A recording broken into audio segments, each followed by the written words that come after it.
আজকে কি কর্মসূচি এবং কেন? অরবিন্দ কেজরিওয়াল 21 তারিখে 21শে মার্চে গ্রেপ্তার হয়েছেন এবং আজকে ওনার কোর্টে পেশির দিন।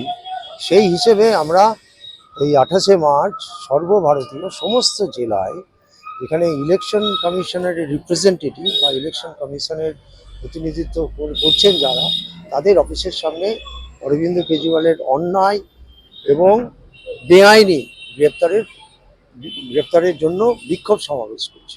এটা আমাদের বিক্ষোভ এটা কি সারা দেশে?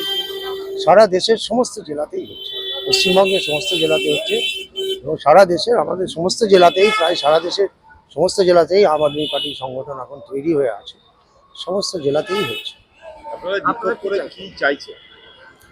প্রথম কথা, আমরা চাইছি সাধারণ মানুষকে জানাতে এই যে যে এক্সাইজ স্ক্যাম বা মাদকের যে দুর্নীতি, মাদক দুর্নীতি, তথাকথিত মাদক দুর্নীতি, সেটা মানুষকে বলতে যে সেটা দুর্নীতি কেন নয়। আমরা যে বলছি দুর্নীতি নয়, তাহলে কেন নয়, এবং দুর্নীতি হতে গেলে যে শর্তগুলো থাকা দরকার সেই শর্তগুলো এখানে কেন পরিপূরকের ভূমিকায় নেই, কোনো প্রমাণ নেই, কোনো টাকা পয়সার কোনো কোনো ধরা পড়া নেই, তাহলে এটা কি করে একটা স্ক্যাম হতে পারে? আপনার পরিচয়? আমার নাম জর্জ গোমস।